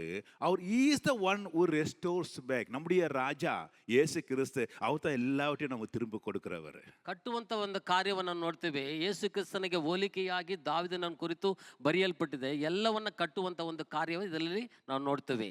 God only can restore you. ಕರ್ತನು ಒಬ್ಬನೇ ಅದನ್ನು ರೂಪಿಸುವಂತವನಾಗಿದೆ, ಪುನರುತ್ಥಾನಗೊಳಿಸುವಂತವನಾಗಿದ್ದಾನೆ. நாம் அது திரும்ப பெறணும், எழுந்து போனதெல்லாம் திரும்ப பெறணும் அப்படின்னா சில காரியங்களை செய்ய வேண்டியது இருக்கிறது. ನಾವು ಕಳೆದುಕೊಂಡಂತ ಕಾರ್ಯಗಳನ್ನ ಹಿಂದೆ ಪಡೆದುಕೊಳ್ಳಬೇಕಾದ್ರೆ ಕೆಲವೊಂದು ಕಾರ್ಯವನ್ನು ಮಾಡಲೇಬೇಕಾಗಿದೆ. சீக்கிரமாக டைம் இல்லாத, எனக்கு 5 நிமிஷம் தான் இருக்குது, அதுக்குள்ளே முடிக்கணும். ஆகவே முதலாவது கவனிக்கிறோம், understand the value and importance of what you lose. நீ இழந்து போனது என்ன, அது வேல்யூ என்ன அப்படின்னு நமக்கு ஃபர்ஸ்ட் தெரிஞ்சிருக்கணும். ನಾವು ಕಳೆದುಕೊಂಡಂತ ಕಾರ್ಯವು ಎಂಥದ್ದು, ಅದರ ಒಂದು மொத்த ஏன் என்பதை நான் ತಿಳಿದುಕೊಳ್ಳುವವರಾಗಿ ಕಾಣಲ್ಪಡಬೇಕು. நிறைய பேருக்கு நாம் என்னத்தை எழுந்து போனோம் அப்படின்றதே தெரிந்து கிடையாது. ಅನೇಕರಿಗೆ ನಾವು ಏನು ಕಳೆದುಕೊಂಡು ಎಂಬುದನ್ನ ಕಾರ್ಯವನ್ನೇ ಗೊತ್ತಿಲ್ಲದವರಾಗಿ ಇದ್ದುವೆ. வேதம் கேட்குது, ಸತ್ಯವಾಕ್ಯ ಹೇಳಲ್ಪಟ್ಟಿದೆ, ஐயா, மனுஷன் உலகம் முழுதும் ஆதாயப்படுத்திக் கொண்டு தன்னுடைய ஆத்மாவை நஷ்டப்படுத்தினால் அதில் லாபம் என்ன? ಲೋಕವೆಲ್ಲ ಸಂಪಾದನೆ ಮಾಡಿಕೊಂಡು ತನ್ನ ಆತ್ಮವನ್ನು ನಷ್ಟಪಡಿಸಿಕೊಂಡ್ರೆ ಲಾಭವೇನೆಂಬುದಾಗಿ ಕೇಳುತ್ತದೆ. நிறைய பேர் நீங்க கிறிஸ்டியன் பாட்டு கேட்குற, என்னப்பா your lost God is going to ரெஸ்டோர்னா, ஒன்றும் இல்லையே, எனக்கு எல்லாம் தான் இருக்குது, ஆடு எல்லாம் வீடு பங்களா எல்லாம் தான் இருக்குதுப்பா அப்படின்னுவான். ஆனா வேதம் கேட்குது, உன் ஆத்மாவை நஷ்டப்படுத்தினால் எல்லாத்தையும் சம்பாதிச்சு என்ன பிரயோஜனம், எல்லாத்தையும் விட்டுட்டு தான் போற. ಕೆಲವು ದೇವರು ನಮ್ಮನ್ನ ಉಜ್ಜೀವನಗೊಳಿಸ್ತಾನೆ ಎಂಬುದಾಗಿ ಹೇಳುವುದಾದರೆ ನನಗೆಲ್ಲವೂ ಇದೆ, ಆಸ್ತಿ ಪಾಸ್ತಿ ಎಲ್ಲವೂ ಇದೆ, ನನಗೇನು ತೊಂದರೆ ಇಲ್ಲ ಎಂಬುದಾಗಿ ಹೇಳ್ತಾರೆ. ரெண்டாவது கவனிக்கின்றோம், ಎರಡನೇದಾಗಿ ನಾವು ನೋಡ್ತೀವಿ, உனக்கு அந்த ரெஸ்டரேஷன் வரணும், மறுபடியும் திரும்ப கட்டணும்னா நீ ஃபர்ஸ்ட் ஆஃப் ஆல் ஒத்துக்கணும், நான் இழந்து போனேன். அது ஆண்டவத்தில் அறிக்கை செய்யணும். பாவம் மன்னிப்புக்காக பாவ அறிக்கை செய்தே ஆகணும். ನಾವು ಕಳೆದುಕೊಂಡದನ್ನ ಮತ್ತೆ ತೆಗೆದುಕೊಳ್ಳಬೇಕಾದ್ರೆ ಪಡೆಯಬೇಕಾದ್ರೆ ಹೌದು ನಾನು ಕಳೆದುಕೊಂಡಿದ್ದೆ ಎಂಬುದಾದ ಕಾರ್ಯದಲ್ಲಿ ನಾವು ನಿರಂತರವಾಗಿ ಇರಬೇಕು, ಒಪ್ಪಿಕೊಳ್ಳುವಂತವರಾಗಿ ಕಾಣಲ್ಪಡಬೇಕು. 1 யோவான் 1:8 வாசிக்கிற பொழுது, நமக்கு பாவம் இல்லை என்போமேயானால் நம்மை நாமே வஞ்சிக்குள்ளாய் இருப்போம், சத்தியம் நமக்குள் இராது. நம்முடைய பாவங்களை நாம் அறிக்கையிட்டால் பாவங்களை நமக்கு மன்னித்து எல்லா அநியாயத்தையும் நீக்கி நம்மை சுத்திகரிப்பதற்கு அவர் உண்மையும் நீதி உள்ளவராய் இருக்கின்றார். You must confuse for the restoration. உனக்கு மறுபடியும் திரும்பி கிடைக்க வேண்டும். நீ இழந்ததெல்லாம் திரும்ப வரணும்னா உன் பாவத்தாண்டத்தில் நீ ಸಮರ್ಪಿ, ಮನ್ನಿಪು ಕೇಳು. ನನ್ನಲ್ಲಿ ಪಾಪ ಇಲ್ಲ ಎಂಬುದಾಗಿ ಹೇಳುವಂತವನು ತನ್ನನ್ನು ತಾನೇ ಮೋಸ ಮಾಡಿಕೊಳ್ಳುವಂತವನಾಗಿ ಕಾಣಲ್ಪಡುತ್ತಾನೆ. ದೇವರಲ್ಲಿ ನನ್ನ ಪಾಪಿ ಎಂಬುದಾಗಿ ಒಪ್ಪಿಸಿಕೊಳ್ಳುವುದಾದ್ರೆ, ಅರಿಕೆ ಮಾಡುವುದಾದ್ರೆ, ಈ ಕಳೆದುಕೊಂಡ ಕಾರ್ಯಗಳನ್ನೆಲ್ಲ ಮತ್ತೆ ನಾವು ಹಿಂದೆ ಪಡೆದುಕೊಳ್ಳುವುದಕ್ಕೆ ಸಾಧ್ಯ. ಮೂರನೇದಾಗಿ ನಾವು ನೋಡ್ತೀವಿ, the recovery or the restoration involves coming back. நீ திரும்ப வர வேண்டியது, நீ எங்கே இழந்து போனாயோ அங்க மறுபடியும் திரும்பி வர வேண்டியது அவசியமா இருக்கு. ಮತ್ತೊಂದು ಕಾರ್ಯ ಏನಂದ್ರೆ, ನಾನು ಇಂತ ಪಡೆದುಕೊಳ್ಳಬೇಕಾದ್ರೆ ಎಲ್ಲಿ ಕಳೆದುಕೊಂಡಿಯೋ ಆ ಸ್ಥಳಕ್ಕೆ ನೀ ಬರಬೇಕಾಗಿರೋದು ಅವಶ್ಯಕತೆವಾಗಿದೆ. ஹல்லேலூயா, ஹல்லேலூயா, ஹல்லேலூயா. ஹல்லேலூயா. வேதத்துல நீ நேரம் இல்லைன்னா குயிக்கா முடிக்க முடியாது. வாஞ்சிக்கின்றேன், எனக்கு 1-2-3 நிமிஷம் தான் இருக்குது. கவனிக்கின்றோம். ரெவலேஷன் புத்தகத்துல 2ஆம் அதிகாரம் 5ஆம் வசனத்துல வாசிப்போம். ಪ್ರಕಟಣೆ 2ನೇ ಅಧ್ಯಾಯ 5ನೇ ವಚನ. நீ இன்ன இடத்தில் இன்ன நிலைமையில் இருந்து விழுந்தாய் என்பதை நினைத்து மனம் திரும்பி ஆதியில் செய்த கிரியைகளை செய்வாயாக, இல்லாவிட்டால் நான் சீக்கிரமாய் வந்து நீ மனம் திரும்பாத பட்சத்தில் உன் விளக்கு தண்டை அதிலிருந்து நீக்கி விடுவேன் என்றார். ನೀನು ಎಲ್ಲಿ ಬಿದ್ದೀಯೋ ಆ ಸ್ಥಳದಿಂದ ಮತ್ತೆ ಎದ್ದೊಳ್ಳಬೇಕು, ಹಳೆ ಕೃತಿಗಳನ್ನ ಮಾಡಬೇಕು. ಒಂದು ವೇಳೆ ಮಾಡದೆ ಹೋದ್ರೆ ನಿನ್ನ ದೀಪ ಸ್ತಂಭವನ್ನ ನಿನ್ನಿಂದ ನಾನು ತೆಗೆದುಹಾಕಿ ಬಿಡುವೆನೆಂಬುದಾಗಿ ದೇವರು ಎಚ್ಚರಿಕೆಯನ್ನು ಕೊಡುತ್ತಾರೆ. எந்த இடத்துல நீ விழுந்தாய், ಯಾವ ಸ್ಥಳದಲ್ಲಿ ನೀನು ಬಿದ್ದೀಯೋ ಆ ಸ್ಥಳದಲ್ಲಿ ಬಾ. சில பேர் ஒத்துக்கவே மாட்டாங்க. ಕೆಲವರು ಆ ಕಾರ್ಯವನ್ನು ಒಪ್ಪಿಕೊಳ್ಳುವುದಿಲ್ಲ. இல்லங்க, அவங்க தெரியும் அங்க தான் விழுந்தாங்கன்னு, ஆனா அது ஒத்துக்கவே மாட்டாங்க. ಇಲ್ಲ ರೀ, ಅವ್ರಿಗೆ ಗೊತ್ತು, ಚೆನ್ನಾಗಿ ಗೊತ್ತು, ಆ ಸ್ಥಳದಿಂದ ಆ ಕಾರ್ಯದಲ್ಲೇ ನಾನು ಬಿದ್ದಿದ್ದೀನಿ ಎಂಬುದಾಗಿ, ಆದ್ರೂ ಒಪ್ಪಿಕೊಳ್ಳುವುದಿಲ್ಲ. நம்முடைய ஜெபம் பாருங்க, ஜென்ரல் ஜெபமா தான் இருக்கும். ஆண்டவரத்தில் பாவ அறிக்கை பண்றவங்க கூட என்ன பண்ணுவாங்க தெரியுங்கன்னா, ஒரு ஜென்ரலா கொடுப்பாங்க. ஆண்டவரே, நான் செய்த எல்லா பாவத்தையும் நீங்க மன்னிங்க. ನೋಡ್ರಿ, ಅವ್ರ ಪ್ರಾರ್ಥನೆ ಹೆಂಗಿರುತ್ತೆ ಅಂದ್ರೆ ಅರಿಕೆ ಇರುವುದಿಲ್ಲ. ಅದು ಸಾಧಾರಣವಾದ ಒಂದು ಪ್ರಾರ್ಥನೆ, ನನ್ನ ಪಾಪಗಳನ್ನ ಕ್ಷಮಿಸಿರಿ ಎಂಬುದಾಗಿ ಒಂದು ಸಾಧಾರಣವಾಗಿ ಒಂದು ಪ್ರಾರ್ಥನೆ ಮಾಡ್ತಾರೆ. ஏன் என்ன பாவம்னு தான் சொல்ல, ಏನ್ ಪಾಪ ಮಾಡಿದೆ ಎಂಬುದನ್ನ ಅರಿಕೆ ಮಾಡು, ಹೇಳು ದೇವ್ರ ಹತ್ರ. என்ன பாவம் நீ செய்துக்கிற, ಏನ್ ಪಾಪವನ್ನ, ಎಂತ ಪಾಪವನ್ನ ನೀನ್ ಮಾಡಿದೀಯಾ, அது உனக்கு தெரியும் இல்ல. ಅದು ನಿನಗೆ ಗೊತ್ತಿದೆಯಲ್ಲ. எவனோ பொருளை திருட்டு வந்துருக்கிற, எவனோ இடத்துல போய் பேசிட்டு வந்திருக்கிற, எவனோ வீட்டுல ஏதோ கெடுதி பண்ணிக்கிற, எங்கேயோ போய் அவங்க குடும்பத்தை பேசி ஏதோ பேசி கெடுத்துட்டு வந்துக்கிற, இதெல்லாம் தெரியுது இல்ல உனக்கு. நான் செய்த எல்லா பாவத்தையும் என்னமா ஜென்ரலா போட்டு ஒரு முலாம் பூசுற. ಯಾವುದೋ ಒಂದು ವಸ್ತನ್ನ ಕಳೆದುಕೊಂಡ್ ಬಂದಿದ್ಯಾ, ಸುಳ್ಳಾಡಿದೀಯಾ, ಅಲ್ಲಿ ಕಳ್ಳತನ ಮಾಡಿದೀಯಾ, ಬೇರೆಯವ್ರ ಕುಟುಂಬವನ್ನ ನಾಶ ಮಾಡಿದೀಯಾ, ಎಲ್ಲವೂ ನಿನಗೆ ಗೊತ್ತಿದೆ. ಯಾಕೆ ಸಾಧಾರಣವಾದ ಒಂದು ಪ್ರಾರ್ಥನೆಯನ್ನ ಅವ್ರ ತಂದೆ ಸಲ್ಲಿಸ್ತೀಯಾ? ಅದು ವೈದಿಕವಾದ ಒಂದು ಕಾರ್ಯಗಳನ್ನ ಅವ್ರ ತನ್ನಲ್ಲಿ ತಿಳಿಸು. நீங்க டாக்டர் கிட்ட போயிட்டு, என்னம்மா உனக்குன்னு, எனக்கு இருக்க வியாதி எல்லாம் கொஞ்சம் ಸ್ವಸ್ಥಪಡ್ತಿருங்க டாக்டரே, அப்படியே சொல்லுவீங்க? ನೀವು ಡಾಕ್ಟರ್ ಹತ್ರ ಹೋಗಿ, ಏನಮ್ಮ ನನಗಿರುವಂತ ಎಲ್ಲಾ ಕಾಯಿಲೆಗಳನ್ನ ವಾಸಿ ಮಾಡಿ ಡಾಕ್ಟರ್ ಎಂಬುದಾಗಿ ಹೇಳ್ತೀರಾ? அவங்க என்ன கேட்பாங்க? ಅವ್ರು ಏನ್ ಕೇಳ್ತಾರೆ? உனக்கு என்ன காயிಲೆ, ನಿನಗೆ ಏನ್ ಕಾಯಿಲೆ ಇದೆ, உனக்கு என்ன ப்ராப்ளம், ನಿನಗೆ ಇರುವಂತ ಸಮಸ್ಯೆ ಏನು? இல்ல கேட்கறாங்க, கேட்க மாட்டாங்களா? ಕೇಳ್ತಾರೆ ಇಲ್ವಾ? டாக்டரே, நான் வந்திருக்கிறது என்னுடைய எல்லா வியாதிக்கும், அதனால எல்லா வியாதியும் நீ க்ளீன் பண்ணிடுங்க. ಡಾಕ್ಟ್ರೆ, ನಾನು ಬಂದಿರೋದು ವ್ಯಾಧಿಕ್ಕಾಗಿ, ನನಗಿರುವಂತ ಎಲ್ಲಾ ವ್ಯಾಧಿಗಳ ನೀವೇನ್ ಮಾಡಿ ಸರಿಪಡಿಸು. Hello, come back. நீ எந்த இடத்துல விழுந்தா என்பதை நீ அறிந்துக்கோ. ನೀನು ಎಲ್ಲಿ ಸ್ಥಳದಲ್ಲಿ, ಯಾವ ಸ್ಥಳದಲ್ಲಿ ಬಿದ್ದಿದೆಯೋ ಎಂಬುದನ್ನ ತಿಳಿದುಕೋ. அதை ஆண்டவரத்துல அறிக்கை பண்ணு. ಆ ಕಾರ್ಯವನ್ನ ದೇವರಲ್ಲಿ ಅರಿಕೆ ಮಾಡು. அப்போதான் அதுக்கு பாவ விமர்சனம் இருக்கும். நீ ஏன் மறைக்கிற? ನೀನ್ ಯಾಕೆ ಅದನ್ನು ಮುಚ್ಚುತ್ತೀಯಾ? ಮುಚ್ಚುದೇ ನೀನು ಅರಿಕೆ ಮಾಡುವುದಾದ್ರೆ ಅದು ಪಾಪ ವಿಮೋಚನೆ ಸಿಗುತ್ತದೆ. The recovery involves a trusting God even in the worst situation. ஆண்டவர் நம்ம ரெஸ்டோர் பண்ணுவாரு என்பது எந்த ஒஸ்ட் சிச்சுவேஷன்ல கூட நம்ம என்ன பண்ணணும், நம்பக்கத்துக்கு நம்ம வைக்கணும். ಎತ್ತ ಒಂದು ಕೆಟ್ಟ ಪರಿಸ್ಥಿತಿ ಇದ್ರೂ ಸಹ ದೇವರು ನನ್ನ ಉಜ್ಜೀವನಗೊಳಿಸ್ತಾರೆ ಎಂಬುದಾದ ಒಂದು ಕಾರ್ಯ ನಮ್ಮಲ್ಲಿ ಕಾಣಲ್ಪಡಬೇಕು. ಮಾರ್ಕ್ 9:23 வாசிக்கிற பொழுது, ಮಾರ್ಕನ ಬರೆದ 9ನೇ ಅಧ್ಯಾಯ 20ನೇ ವಚನದಲ್ಲಿ ಹೇಳುವಂತ ಸಮಯದಲ್ಲಿ ஒரு ஒரு ப- ஒரு ஒரு ம- ஒரு பையனை கூட்டின்னு வராங்க, அவனுக்கு கை கால் விளங்காம இழுத்து நிற்கிறான். அப்படிப்பட்டதான இருக்கும்போது அவங்க கேட்குறாங்க, இயேசு அவனை நோக்கி கேட்குறாரு, நீ விசுவாசிக்க கூடுமானால் ஆகும், விசுவாசனுக்கு எல்லாம் கூடும் என்றார். உனக்கு இது உன் பையனை கூட்டின்னு வந்துக்கிற, அவனுக்கு வியாதி, இந்த வியாதி இருக்குது. எப்போத்துல இருந்தது? அவன் பிறந்ததுலேருந்தே இருக்குது. எப்போ? பிறந்ததுலேருந்தே அவனுக்கு இருக்குது இந்த வியாதி அப்படின்னு கேட்குறாரு. அப்போ நீ அவன் சுகம் பெறுவான்னு நீ நம்புறியா? நீ விசுவாசிக்கிறியா? விசுவாசித்தா தான் அதுக்கு நடக்கும். நானும் சும்மா வந்து ஜெபிச்சுன்னு போகிறேன், அவர் வருவார் போடுவோம். அப்புறம் 20 வாரமாக வரேன், 4 வாரமாக வரேன், ஒன்றும் ஆகலைங்க. ஹலோ, யாரு? அவங்க பண்ணுறதான் ஒன்றும் ஆகாது. உனக்கு விசுவாசம் இருந்தால் தான் ஆகும். ಒಂದು ಮಗನನ್ನ ಅಲ್ಲಿ ಯೇಸುವಿನ ಬಳಿಯಲ್ಲಿ ಕೊಂಡು ತರ್ತಾರೆ. ಅವನಿಗೆ ವ್ಯಾಧಿ ಇರುತ್ತದೆ. ಯೇಸು ಆ ತಂದೆಯ ಬಳಿಯಲ್ಲಿ ಕೇಳ್ತಾನೆ, ಈ ಹುಡುಗನಿಗೆ ಎಷ್ಟು ಕಾಲ ಇಲ್ಲಿ ಇದೆ ಎಂಬುದಾಗಿ, ಆ ಚಿಕ್ಕಂದಲ್ಲೇ ಇದೆ ಎಂಬುದಾಗಿ ಹೇಳ್ತಾರೆ. ಆಗ ದೇವರಲ್ಲಿ ಅವನು ಬೇಡಿಕೊಳ್ಳುತ್ತಾನೆ. ದೇವರು ಹೇಳ್ತಾರೆ, ಈ ಗುಣವಾಗುವುದಾದರೆ ನಿನ್ನಲ್ಲಿ ನಂಬಿಕೆ ಇರಬೇಕೆಂಬುದಾಗಿ ದೇವರು ಏನು ಮಾಡ್ತಾರೆ, ಅವನಿಗೆ ಒಂದು ಕಾರ್ಯವನ್ನು ತಿಳಿಸುವಂಥ ಕಾರ್ಯವನ್ನು ನೋಡ್ತೇವೆ. வேதம் சொல்றது, உடனே அந்த பிள்ளையின் தகப்பன், ஆண்டவரே விசுவாசிக்கிறேன் ஆண்டவரே, என் அவிசுவாசம் நீங்கும்படி உதவி செய்யும் என்று கண்ணீரோடு சத்தமிட்டான் என்று வேதத்திலே வாசிக்கின்றோம். ಕೂಡಲೇ ಆ ತಂದೆಯು, ನಂಬುತ್ತೀನಿ, ನನಗೆ ನಂಬಿಕೆ ಕಡಿಮೆ ಆಗಿದ್ರೆ ಸಹಾಯ ಮಾಡು ಎಂದು ದೇವರಲ್ಲಿ ಆತನು ಬೇಡಿಕೊಳ್ಳುವುದನ್ನು ನಾವು ನೋಡ್ತೇವೆ. விசுவாசம் ட்ரஸ்ட் இல்லாதபடிக்கு ஆண்டவர் எல்லாத்தையும் பண்ணுவான்னு சொல்லிட்டு பிரயோஜனம் இல்லை. ನಂಬಿಕೆ ಇಲ್ಲದೆ ಏನಾರು ಮಾಡ್ತಾರೆ ಎಂಬುದಾಗಿ ನೆನೆಸುವುದು ಅದು ವ್ಯರ್ಥ. God can do anything, nothing is impossible. ஆண்டவரால் செய்யக்கூடாத காரியம் ஒன்றுமே இல்லைன்னு நீ நம்பும் பொழுது தான் அது முடியும். அதனால கேட்குறாரு, எப்போத்துலேருந்துப்பா இந்த வியாதி இருக்குதுன்னா, அவன் பிறந்ததுல இருந்தே இருக்குது. பாருங்க, யாருன்னா சொல்லுவாங்க, ஏப்பா அது அவன் தான் பிறந்ததுலேருந்து தான் இருக்குது இந்த வியாதி, ஏன் அவர்கிட்ட கொண்டு போற? ஆனால் இவன் கொண்டு வந்துட்டான். ஆண்டவர் திருப்பி கேட்குறாரு, அவனுடைய விசுவாசத்தை பார்க்குறாரு. அவன் சுகமாவானா ஆக மாட்டானு உனக்கு என்ன இருக்குது? என்கிட்ட கொண்டு வந்துட்டியே, நான் ஜெபிக்க போகிறேன், அவன் சுகம் ஆவான்னு நீ நம்புறியா அப்படின்னு அவன்கிட்ட கேள்வி கேட்குறாரு. அதே தான் இன்றைக்கும் கேட்குறாரு. To you want a restoration? உன்னுடைய வாழ்க்கையில் உன் வாழ்க்கை திரும்ப கட்டப்பட வேண்டும். உடைந்து போனதான, இடிந்து போனதான வீடு கட்டப்பட வேண்டும், உன் குடும்பம் கட்டப்பட வேண்டும் என்றால் அதை நீ விசுவாசிக்கிறியா? ஆண்டவர் செய்வார் விரும்புறியா? அப்பொழுது தான் அது நடக்கும்.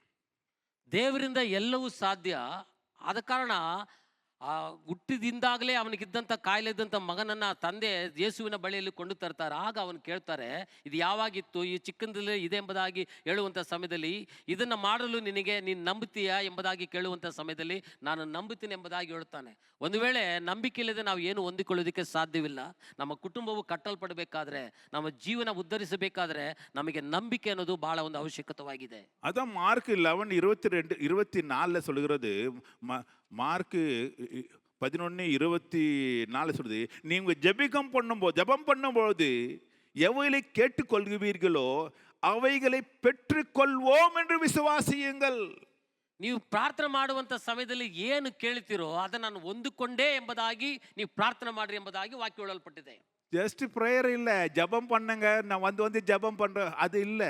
ஆஃப் தான் நடந்துக்கிறதுங்க. அதுக்கப்புறம் அதை பெற்றுக்கொள்வோம் என்று நீ விசுவாசிக்கிற பொழுது மாத்திரமே there will be a restoration in your life. ನಾವು ಬಂದು ಪ್ರಾರ್ಥನೆ ಮಾಡುವುದಲ್ಲ, ಪ್ರಾರ್ಥನೆಯಲ್ಲಿ ಏನೇನು ಕೇಳ್ತೀವೋ ಅದನ್ನು ಹೊಂದಿಕೊಂಡೇನೆ ಎಂಬುದಾದ ಒಂದು ನಂಬಿಕೆ ಇರಬೇಕು. ஹல்லேலூயா. ஹல்லேலூயா. ஒரு கமிட்மெண்ட், நம்ம ரெஸ்டரேஷனுக்கு வரோம், நம்ம ஆண்டவர் புதுப்பிப்பன்னு சொல்கிற ஒவ்வொரு வாழ்க்கை ஒரு கமிட்மெண்ட்டும் வேணும். நம்ம ஒப்பு கொடுக்கறதுக்கு நம்ம தயாராக இருக்கணும். ನಾವು ದೇವರ ಬಳಿಯಲ್ಲಿ ಬರ್ತೀವಿ, ಹೊಂದಿಕೊಳ್ಳೋದಕ್ಕಾಗಿ ಬರ್ತೀವಿ. ದೇವರು ಕಟ್ಟುವಂತವನಾಗಿದ್ದಾನೆ. ಅದಕ್ಕೆ ಕೆಲವೊಂದು ಒಡಂಬಡಿಕೆಗಳ ಕಾರ್ಯಗಳು ನಮ್ಮಲ್ಲಿ ಕಾಣಲ್ಪಡಬೇಕು. ரோமர் 12:1 சொல்லப்பட்டிருக்குது. ரோமர் 12:1, சகோதரரே, நீங்கள் உங்கள் சரீரங்களை பரிசுத்தமும் தேவனுக்கு பிரியவுமான ஜீவ பலியாக ஒப்பு கொடுக்க வேண்டும் என்று தேவனுடைய இரக்கங்களை முன்னிட்டு உங்களை வேண்டிக் கொள்கின்றேன். இதுவே நீங்கள் செய்யத்தக்க ஒரு புத்தி உள்ள ஆராதனை. ಆದ್ದರಿಂದ ಸಹೋದರರೇ, ದೇವರ ಕನಿಕರವನ್ನು ನಿಮ್ಮ ನೆನಪಿಗೆ ತಂದು ನಿಮ್ಮನ್ನು ಬೇಡಿಕೊಳ್ಳುವುದೇನೆಂದರೆ, ನೀವು ನಿಮ್ಮ ದೇಹಗಳನ್ನು ದೇವರಿಗೆ ಮೀಸಲಾಗಿಯೂ ಮೆಚ್ಚುಗೆಯಾಗಿಯೂ ಇರುವ ಸಜೀವ ಯಜ್ಞವಾಗಿ ಅರ್ಪಿಸಿರಿ. ಇದೇ ನಿಮ್ಮ ವಿವೇಕಪೂರ್ವಕವಾದ ಆರಾಧನೆಯು. ஆகவே ஆதாம் அவன் எவ்வளோ முயற்சி பண்ணான், தன்னால் முடிந்த முயற்சியை செய்து அவன் கவர் பண்ணி பார்த்தாலும் அது நடக்கலை. நம்முடைய எஃபர்ட்ஸு போடுற ஸ்கில்ஃபுல் நாலேஜு எது யூஸ் பண்ணி நம்மளை கவர் பண்ணி நம்ம வாழ்க்கையை புதுப்பிச்சுக்கலான்னு அர்த்தம், அது நடக்கவே நடக்காது. உன்னுடைய வாழ்க்கை மறுபடியுமாய் கட்டுகிறவர், புதுப்பிக்கிறவர் உன் தேவனாகிய கர்த்தர். அவடத்தில் நான் கடந்து வந்து ஆண்டவரை நம்பி முழுதுமாய் நீ மறுபடியும் ஒப்புக்கொடு. பூர்ண வேதம் சொல்லுகிறது, உன் சரீரங்களை ஆண்டவருக்கு நீ ஒப்புக்கொடு. அதுதான் ஒரு புத்தி உள்ள ஆராதனை. பரிசுத்தமாயிருப்பதற்கு அதை ஒப்புக்கொடு. அப்பொழுது கர்த்தர் உன்னை புதுப்பித்து ஒரு மறுபடியுமாக உயர்த்தி ಆಶೀರ್ವದಿப்பார். ಆದಾಮನು ತನ್ನ ಅವಮಾನವನ್ನು ಮುಚ್ಚಿಕೊಳ್ಳುವುದಕ್ಕಾಗಿ ಅನೇಕ ಪ್ರಯಾಸಪಟ್ಟನು, ಅದು ಎಲ್ಲವೂ ವ್ಯರ್ಥವಾಯಿತು. ದೇವರಿಂದಲೇ ಎಲ್ಲವೂ ಸಾಧ್ಯ. ನಾವು ಸಹ ದೇವರಲ್ಲಿ ತಮ್ಮ ದೇಹಗಳನ್ನು ಸಜೀವ ಯಜ್ಞವಾಗಿ ಸಮರ್ಪಿಸಿಕೊಡುವಂಥ ಸಮಯದಲ್ಲಿ ದೇವರು ಆ ಕಾರ್ಯವನ್ನು ಮಾಡಲು ಶಕ್ತಿಯುಳ್ಳ ದೇವನಾಗಿದ್ದಾನೆ. கண்களை மூடி ஜெபிப்போம். Let's all pray. ஆண்டவரே உமக்கு ஸ்தோத்திரம்.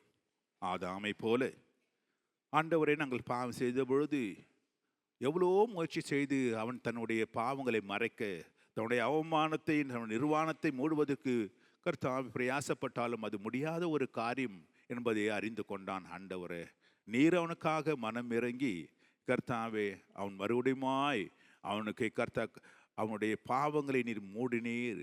அவனுடைய அவன் நிர்மாணத்தை நீர் மூடினு வேத்திலே வாசிக்கின்றோமே. நீர் ஒருவர் மாத்திரம் எங்களை மறுபடியுமாக எங்களுடைய பாவங்களை கழுவ முடியும், எங்களை பாவங்களை மூட முடியும்.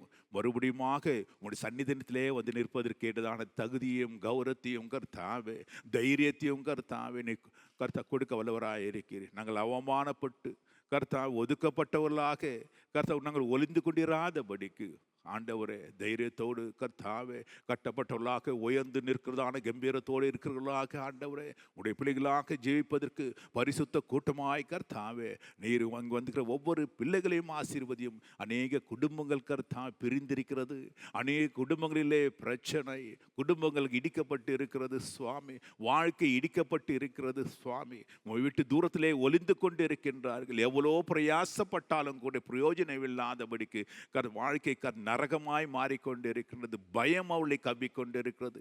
இப்படிப்படிதான சூழ்நிலிருந்து ஒவ்வொரு பிள்ளைகளுக்கும் விடுதலை தருவீராக.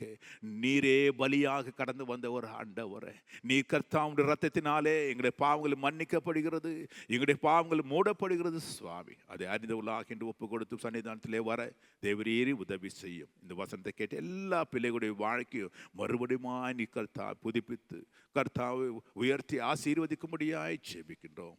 இயேசு கிறிஸ்துவின் நாமத்தில் வேண்டிக் கொண்ட நல்ல பிதாவே, ஆமென், ஆமென்.